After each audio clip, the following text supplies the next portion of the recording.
अगर आप भी एक प्राइवेट सेक्टर के एम्प्लॉय हैं और हर महीने आपका पैसा पीएफ अकाउंट में जमा होता है, तो नए साल यानी 2025 में कई बड़े बदलाव होने की संभावना है। एम्प्लॉयज प्रोविडेंट फंड ऑर्गेनाइजेशन यानी कि ईपीएफओ साल 2025 में कई जरूरी बदलावों से गुजरने वाला है, जिसका असर पूरे भारत में लाखों सैलरीड कर्मचारियों पर पड़ेगा।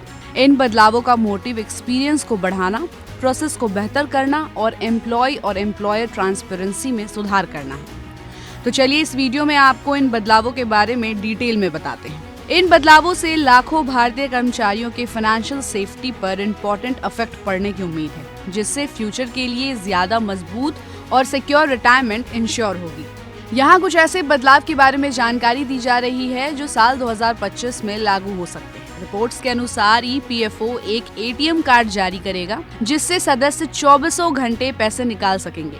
ये सदस्यों के लिए सेवाओं में जरूरी बदलाव का हिस्सा है और ये अंदाजा है कि एटीएम विड्रॉल की ये सेवा अगले फाइनेंशियल ईयर के दौरान लागू हो जाएगी। एम्प्लॉय की ईपीएफ कंट्रीब्यूशन की लिमिट खत्म कर दी जाएगी। फिलहाल एम्प्लॉय हर महीने अपनी ग्रॉस सैलरी का 12% ईपीएफ खाते में जमा करते हैं। हालांकि ईपीएफओ द्वारा तय 15,000 रुपए का उपयोग करने के बजाय सरकार एम्प्लॉय को उनके बेसिक सैलरी के अनुसार कंट्रीब्यूट करने पर विचार कर रही है। कुछ रिपोर्ट्स के अनुसार रिटर्न को बढ़ाने के लिए ईपीएफओ ईटीएफ इनकम के एक हिस्से को शेयरों और दूसरे एसेट में फिर से इन्वेस्ट करने के बारे में विचार कर रहा है। इसे नए फाइनेंशियल ईयर के दौरान कभी भी लागू किया जा सकता है और सितंबर 2024 में लेवल मिनिस्टर मनसुख मंडाविया ने सेंट्रलाइज्ड पेंशन पेमेंट सिस्टम यानी सीपीपीएस को अप्रूव किया था, जिसके तहत 7.8 मिलियन सदस्य किसी भी बैंक ब्रांच से कर्मचारी पेंशन योजना के तहत पेंशन पा सकते हैं। ये नियम 1 जनवरी 2025 से लागू होगी।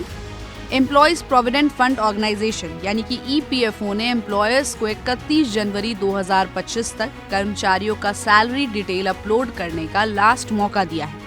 इसके अलावा एम्प्लॉयर्स को हायर पेंशन एप्लीकेशन पर कार्रवाई करने के लिए 15 जनवरी 2025 तक ईपीएफओ द्वारा क्लैरिफिकेशन देना जरूरी है। तो जितने भी सैलरीड कर्मचारी हैं ईपीएफओ को लेकर, उनके हित में 2025 में ये जो बदलाव हो रहे हैं, इस पर आपकी क्या राय है? हमें अपनी राय कमेंट बॉक्स में दें और ऐसे ही अपडेट्स के लिए देखते रहिए गुड रिटर्न्स। हमारे चैनल को लाइक और सब्सक्राइब करना बिल्कुल भी मत भूलिएगा।